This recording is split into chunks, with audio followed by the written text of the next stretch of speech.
प्रिय विद्यार्थियों, आप सभी का एक बार पुनः इस इन्फॉर्मेटिव वीडियो में वेलकम करता हूं। प्रिय विद्यार्थियों, आज हम इस वीडियो में पढ़ने वाले हैं how to calculate normality and the molarity. नॉर्मलता और मोलरता कैसे ज्ञात किया जाता है, आज हम इस वीडियो में देखेंगे।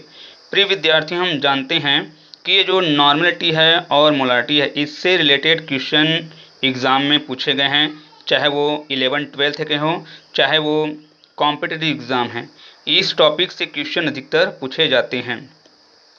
ये जो टॉपिक है नॉर्मलिटी और मोलारिटी, ना केवल 11-12 के स्टूडेंट के लिए यूज़फुल है, बल्कि कॉम्पिटिटिव एग्ज़ाम जैसे कि नीट है, जेई है, पीएटी है ना, जितने भी साइंस रिलेटेड एग्ज़ाम होते हैं, चाहे वो मेडिकल फील्ड से हो, चाहे वो इंजीनियरिंग फील्ड से हो, चाहे वो एग्रीकल्चर फील्ड से हो, या लैब संबंधित हो, टीचर लैब के लिए हो, चाहे केमिस्ट के लिए, ये जो नॉर्मलिटी है और मोलारिटी है, ये बहुत सारे एग्ज़ाम में पूछे जाते हैं।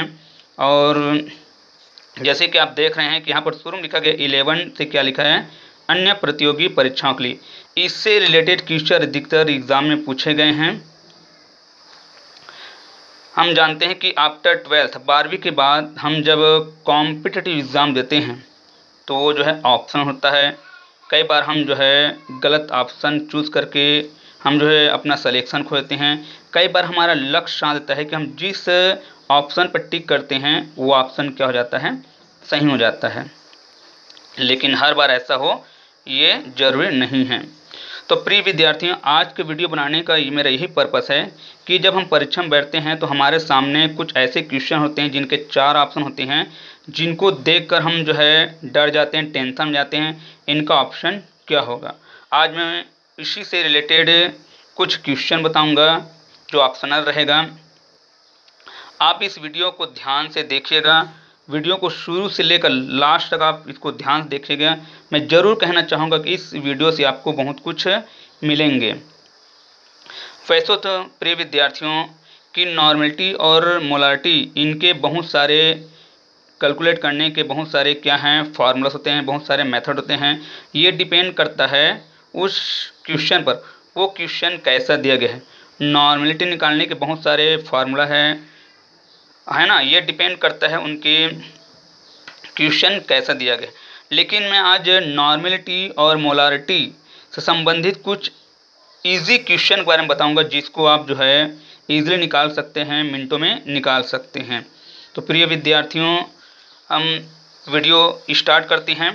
तो सबसे पहले आज बताने वाला हूँ हाउ टू कैलकुलेट नॉर्मलिटी। अगर ये आपको समझ में आ गया तो आ जाता है तो मोलारिटी या मोलरता ईजिली ही समझ में आ जाएगा। अगर हम नॉर्मलता और मोलरता का डेफिनेशन देखते हैं तो दोनों का जो डेफिनेशन में ज़्यादा अंतर नहीं है, सिमिलरिटी देखने को मिलता है।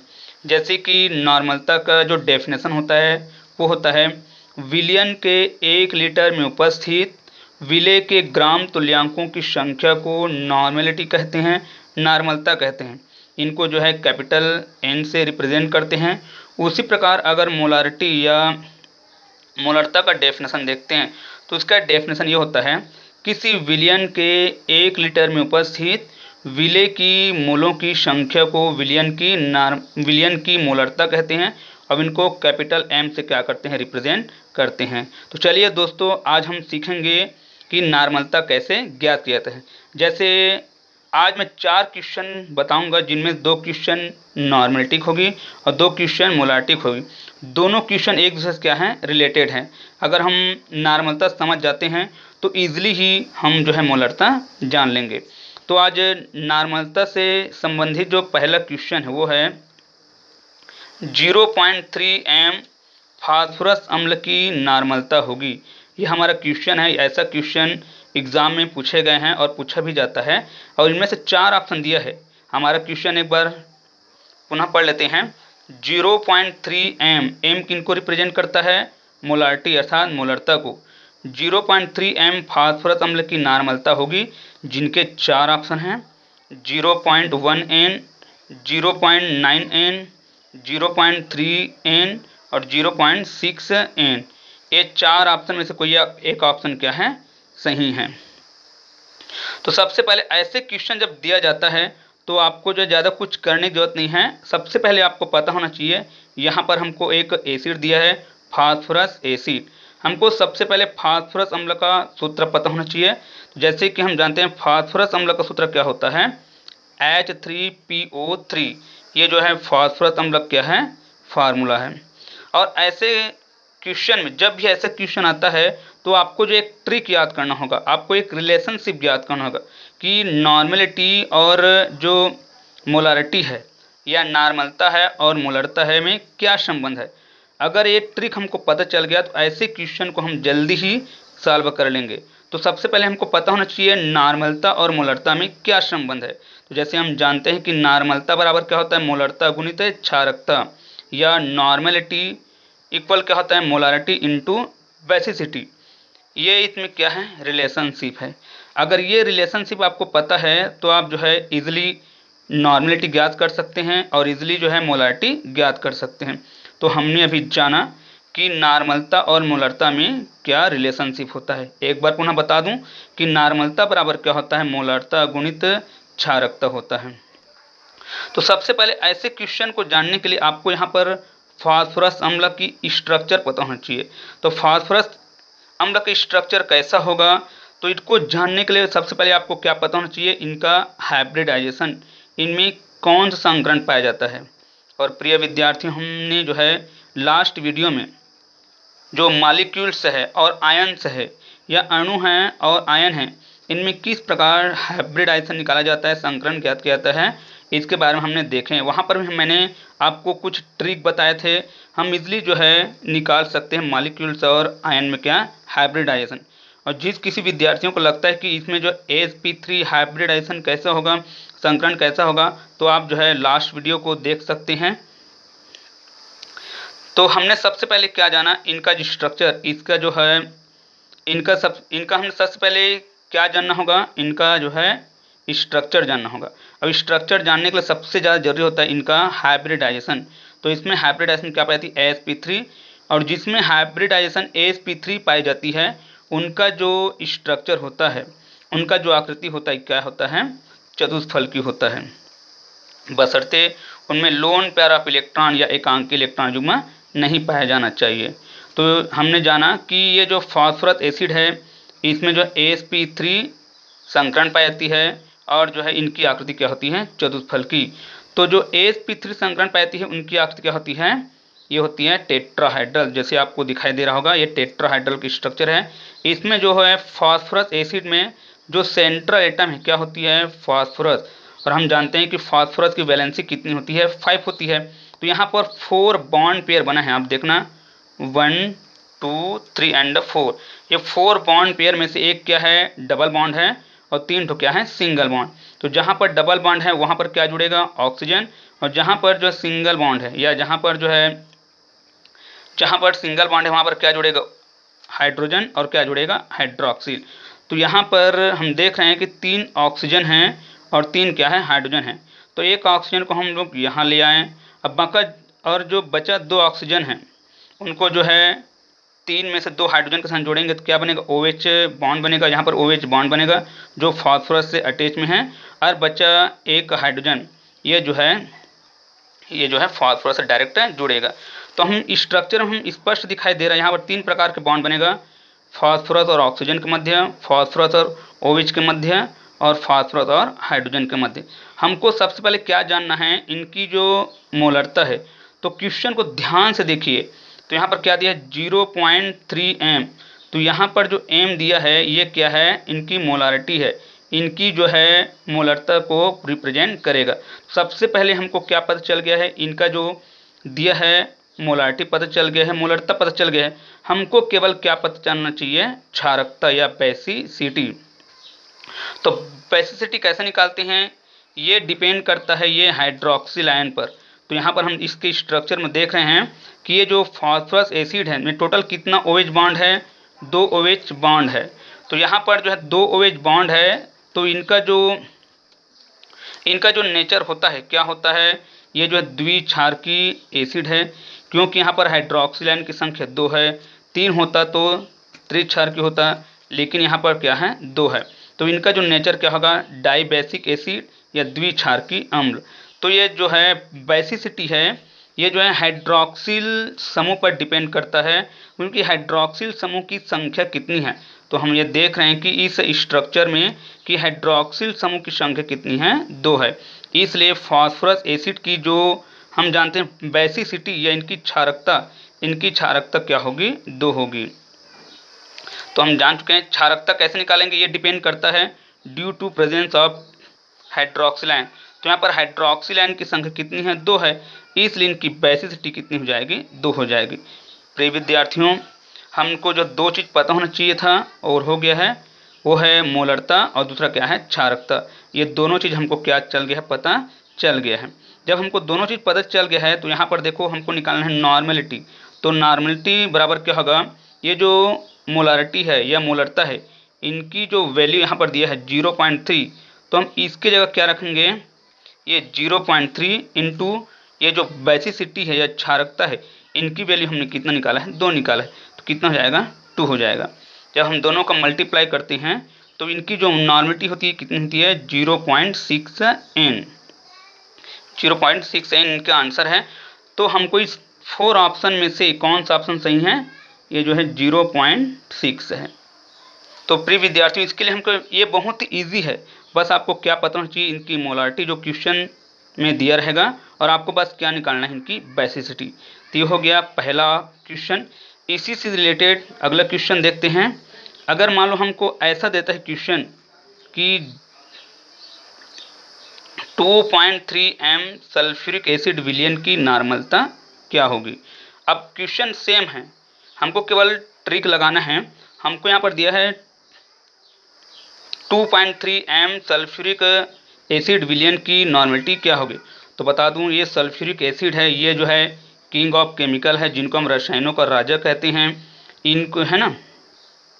ये जो एक प्रकार का स्ट्रॉन्ग एसिड है, जिनकी जो खोज है वैलेंटाइन ने 1600 में किया है। तो हम अब इसमें दोनों क्वेश्चन को देखते हैं, तो दोनों क्वेश्चन क्या है, सेम है। बस हमको क्या निकालना है, इसमें भी हम लोग निकाले हैं नॉर्मलिटी, इसमें भी क्या निकाल सकते हैं, नॉर्मलिटी, बड़े इजीली से।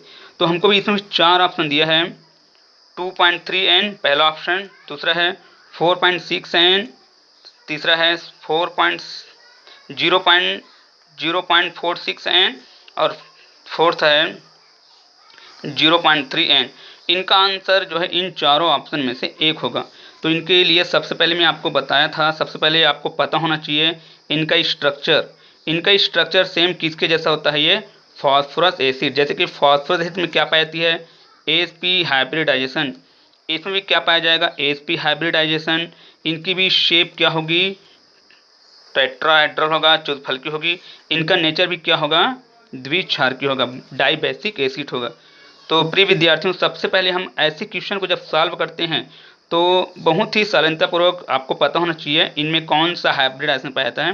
तो इनमें हाइब्रिडाइजेशन पाया जाता है AsP3, जिसे का इनका स्ट्रक्चर क्या होता है, टेट्राहाइड्रल। इन दोनों स्ट्रक्चर को देखिए, ये दोनों स्ट्रक्चर क्या है, टेट्राहाइड्रल है। तो यहाँ पर टोटल क्या है, 4 ऑक्सीजन है और 2 क्या है, हाइड्रोजन है। तो हम जानते हैं इसमें टोटल कितना बॉन्ड पेयर बनेगा। सल्फ्यूरिक एसिड का स्ट्रक्चर देखते हैं, 4 बॉन्ड पेयर बनेगा, 1 2 3 एंड 4, जिनमें 2 ठो क्या है, डबल बॉन्ड है, जिसके साथ 2 ऑक्सीजन अटैच होगा, और 2 सिंगल बॉन्ड है, उनके साथ जो है 1 ऑक्सीजन और 1 हाइड्रोजन अटैच होगा, 1 ऑक्सीजन 1 हाइड्रोजन अटैच होगा इसमें भी, और 2 जो है OH बॉन्ड का फॉर्मेशन करेंगे। अब विद्यार्थियों, जब इसका स्ट्रक्चर को देखते हैं तो हमको एक चीज़ पता चलता है कि इनका जो है नेचर क्या होगी। तो नेचर किस पर डिपेंड करता है, ये हाइड्रोक्सिल आयन की संख्या पर। तो यहाँ पर हाइड्रोक्सिल आयन की संख्या कितना है, 2 है। तो हाइड्रोक्सिल आयन की संख्या 2 है, इसलिए इनका नेचर क्या हो जाएगा, डाइबेसिक एसिड या द्विक्षारकी अम्ल होगा।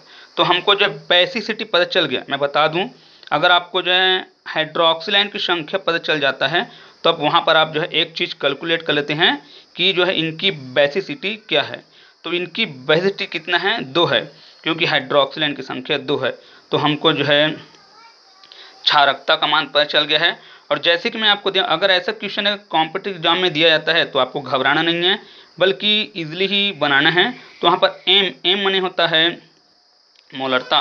तो आपको मोलरता का वैल्यू कितना दिया है, 2.3, जहाँ पर आपको वैल्यू रखना है 2.3। यहाँ पर ये मोलरता गुणित क्या होता है, क्षारकता। तो हम अगर फार्मूला में रखते हैं इसकी वैल्यू, तो नॉर्मलता इक्वल टू क्या होता है मोलरता, मोलरता का वैल्यू कितना है 2.3, तो हमने मोलरता जगह क्या लिखा है 2.3 इंटू क्षारकता, क्षारकता इनकी कितनी है 2 है, तो क्षारकता जगह लिखेंगे 2। जब दोनों को हम लोग जब कैलकुलेट करते हैं तो कितना निकल जाता है 4.6। हमने इसका आंसर पता चल गया है। इनका इनका जो आंसर है कितना है 4.6, तो ये जो है बी ऑप्शन क्या होगा सही होगा। तो प्रिय विद्यार्थियों, हमने ये जाना कि कैसे ही हम जो है नॉर्मलता ज्ञात कर सकते हैं अगर इस टाइप ऑफ क्वेश्चन देता है तो। चलिए हम दूसरे स्टेप स्टार्ट करते हैं। उस स्टेप के माध्यम से हम जानेंगे कि जो है मोलालिटी कैसे ज्ञात किया जाता है। जैसे कि दोनों का जो क्वेश्चन है उनको आप समझिए, दोनों का सेम टाइप बनेगा, बस आपको एक चीज़ को ध्यान देना है, जो लास्ट टाइम आपको पता चल जाएगा वो चीज़ कौन सी है। तो तीसरा ऑप्शन है, अब मैं बताने जा रहा हूँ how to calculate molarity. Molarity मतलब मोलरता कैसे ज्ञात किया जाता है। जैसे आपको 3 क्वेश्चन में दिया है 0.3 N फास्फोरस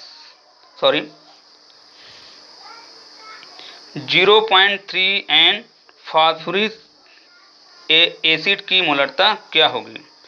तो हमको जो है निकालना है, क्वेश्चन हमको दिया है 0.3 N फास्फोरिक एसिड की मोलरता होगी, जिसके अंतर्गत हमको 4 ऑप्शन दिया गया है 0.2 M, 0.4 M, वहाँ पर थर्ड ऑप्शन है 0.3 M और फोर्थ है 0.1 M।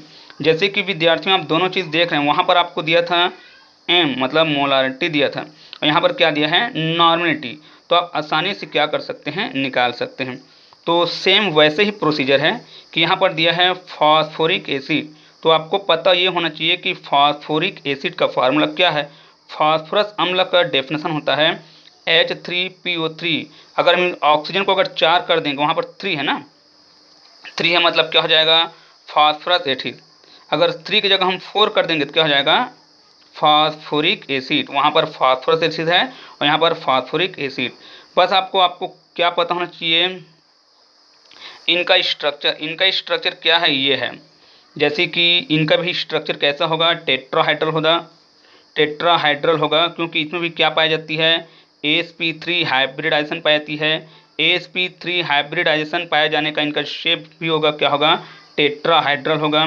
जैसे कि आप देख रहे हैं यहाँ पर भी यहाँ पर भी क्या बना है 4 क्या है बॉन्ड पेयर है 1 2 3 4, जिनमें से 1 डबल बॉन्ड है जिसके साथ ऑक्सीजन अटैच में है, और 3 जो सिंगल बॉन्ड है उनके साथ क्या जुड़ा है एक ऑक्सीजन और एक हाइड्रोजन। यहाँ पर भी अटैच है, यहाँ पर भी अटैच है, यहाँ पर भी अटैच है, क्योंकि इनमें जो है 3 हाइड्रोजन हैं, एक फास्फोरस है और 4 ऑक्सीजन है।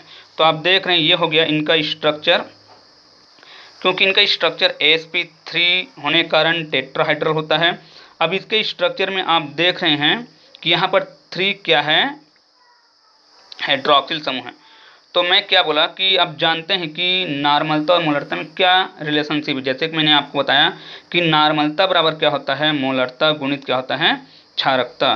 तो सबसे पहले हमको ये पता चल गया है कि इनकी क्षारकता कितनी होगी। तो इनकी क्षारकता कितनी होगी ये डिपेंड करता है इनकी हाइड्रोक्सिल आयन पर, कि हाइड्रोक्सिल समूह पर।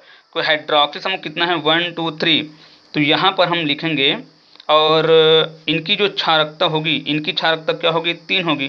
3 होने के कारण इनकी जो नेचर होगा, नेचर क्या होगा ट्राइबैसिक एसिड या त्रिक्षारकी अम्ल। तो इनका जो नेचर होगा वो क्या होगा त्रिक्षारकी एसिड होगा। तो इसमें हमको क्या निकालना है मोलारिटी निकालना है। मोलारिटी निकालने के लिए हमको क्या पता चल गया है इनकी बेसिसिटी क्षारकता। तो इनकी क्षारकता कितनी हो जाएगा 3। तो जैसे कि हमने जानते हैं कि नॉर्मलिटी और मोलारिटी या नॉर्मलता और मोलारिटी में क्या रिलेशनशिप है। तो नॉर्मलिटी और मोलारिटी है, इसमें ये संबंध है कि नॉर्मलिटी इक्वल क्या होगा मोलारिटी इंटू बेसिसिटी, मतलब नॉर्मलता गुणित क्या होता है मोलरता गुणित क्षारकता। हमको ये हम निकाल चुके हैं। अब हमको इस क्वेश्चन में क्या निकालना है ये निकालना है। दोनों क्वेश्चन दिखने में सेम, बस थोड़ा सा अंतर यह है कि यहाँ पर हमको क्या दिया है नॉर्मलिटी दिया है, और उसमें जब नॉर्मलिटी निकालते हैं तो वहाँ पर क्या देता है मोलारिटी देता है। तो हमको ये निकालना है मोलारिटी। तो मोलारिटी बराबर क्या होगा, जब निकालते हैं मोलारिटी बराबर क्या होगा नॉर्मेलिटी अपान बेसिसिटी। जब इसकी वैल्यू निकालते हैं तो नॉर्मेलिटी अपान क्या होगा, बेसिसिटी। हमको नॉर्मेलिटी दिया हुआ है।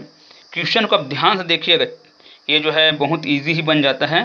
तो यहाँ पर हमको क्या दिया है, नॉर्मेलिटी की वैल्यू दिया है 0.3 n। ये किन की वैल्यू है, नॉर्मेलिटी। तो हम यहाँ पर लिखेंगे नॉर्मेलिटी, क्या लिखेंगे, इनकी जगह 0.3, क्योंकि दिया हुआ है 0.3 दिया है। और बेसिसिटी, बेसिसिटी किस पर डिपेंड करता है, हाइड्रोक्सिल समूह की संख्या पर। टोटल कितना है, 1 2 3 होने के कारण इनकी जो बेसिसिटी कितनी होगी, 3 होगी। इसलिए हम इसके जगह क्या लिखेंगे, 3 लिखेंगे। जब दोनों को हम लोग सॉल्व करते हैं तो इनकी वैल्यू कितना आता है, 0.1। तो इनकी जो आंसर होगा कितना होगा, 0.1। तो यहाँ पर 4 ऑप्शन में से हमको इस ऑप्शन पर क्या करना है, टिक करना है। इस ऑप्शन पर हमको क्या करना है, टिक करना है। ये हमको ये पता चल गया। अब दूसरा क्वेश्चन हम देखते हैं। ये देखने के बाद सेम वैसी है। इनका जो दूसरा क्वेश्चन है मोलारिटी का, और टोटल चौथा क्वेश्चन है। हमको मान लो अगर देता है कि 2.6 n किनको रिप्रेजेंट करता है, नॉर्मेलिटी को। तो यहाँ पर नॉर्मेलिटी कितना दिया है, 2.6 n H2SO4 सल्फ्यूरिक एसिड की मोलरता होगी। तो आपको 4 ऑप्शन दिया है। 4 में से पहला दिया है ये ऑप्शन 1.4 m, सेकंड है 1.3 m, थर्ड ऑप्शन दिया है 5.6 m और फोर्थ है 1.2 m। इनमें से कोई एक ऑप्शन होगा। अगर आपको लगता है कि ये कैसे बनेगा, तो ये जो ट्रिक दिया है, बस आपको ये चीज़ पता होना चाहिए कि नॉर्मेलिटी और मोलारिटी में क्या रिलेशनशिप है। मैं बता दूं प्रिय विद्यार्थी, ये जो फार्मूला है ये केवल इसी क्वेश्चन के लिए ही लागू होगा। जैसे कि मैं वीडियो के शुरू में बताया कि नॉर्मेलिटी और मोलारिटी से बहुत सारे क्वेश्चन आया हुआ है और आता भी है, जिनके डिफरेंट क्या है, फार्मूला है। अगर ऐसा आता है तो आपको इस फार्मूला का मदद लेना है। तो जैसे चलिए इस क्वेश्चन को हम लोग सॉल्व करते हैं। तो जैसे कि हम जानते हैं कि यहाँ पर सल्फ्यूरिक एसिड है, जो रसायनों का राजा है। इनका जो स्ट्रक्चर क्या होता है, टेट्राहाइड्रा होता है, क्योंकि इसमें कौन सा हाइब्रिडाइजेशन पाती है, इसमें sp3 हाइब्रिडाइजेशन पाती है। तो अगर हम इसका स्ट्रक्चर देखते हैं तो इनका स्ट्रक्चर कैसा है, टेट्राहाइड्रा है, चतुष्फलकी है। इन चतुष्फलकी में से 2 क्या है, डबल बॉन्ड के साथ है, और 2 क्या है, सिंगल बॉन्ड के साथ है। 4 क्या दिया है, बॉन्ड पेयर, जिसमें से 2 ठो क्या है, डबल बॉन्ड, और 2 ठो क्या है, सिंगल बॉन्ड। अगर इसका स्ट्रक्चर देखते हैं तो हम जानते हैं यहाँ पर कि सल्फर और ऑक्सीजन के साथ क्या जो है रहेगा, डबल बॉन्ड। यहाँ पर कौन सा बॉन्ड है, डबल बॉन्ड। यहाँ पर कौन सा बॉन्ड है, डबल बॉन्ड। इन दोनों के साथ क्या है, सिंगल बॉन्ड। तो सल्फर के साथ 2 हाइड्रोक्सिल समूह क्या है, अटैच है। इसका मतलब ये है कि सल्फ्यूरिक एसिड की जो बेसिसिटी है कितनी होगी, 2 होगी। ये जो इनकी बेसिसिटी 2 होगी, साथ ही इनका जो नेचर है क्या होगी, डाई बेसिक एसिड है। इनका नेचर कैसा होगा, द्विक्षारकीय अम्ल होगा। तो हमको जो है इस फार्मूला का यूज़ करना है, नॉर्मेलिटी एंड बेसिसिटी। हमको ये चीज़ पता है, क्वेश्चन में दिया है, कितना दिया है, 2.6 n। अब आपको क्या पता होना चाहिए, इनकी बेसिसिटी। जैसे कि स्ट्रक्चर से पता चल रहा है इनकी बेसिसिटी कितनी होगी, 2 होगी। यहाँ पर नंबर ऑफ हाइड्रोक्सिल आयन, तो इनकी बेसिसिटी 2 होगी। तो हमको दोनों चीज़ पता चल गया है। अब मान इसमें रखते हैं, पुटअप करते हैं। तो मोलारिटी इक्वल क्या होता है, मोलरता बराबर क्या होगा, नॉर्मेलिटी अपान बेसिसिटी, मतलब नॉर्मलता बटे क्षारकता। तो नॉर्मलता कितना दिया है यहाँ पर, 2.6, इसलिए लिखेंगे अपान बेसिसिटी। तो यहाँ पर बेसिसिटी कितना हो जाएगा, 2 हो जाएगा।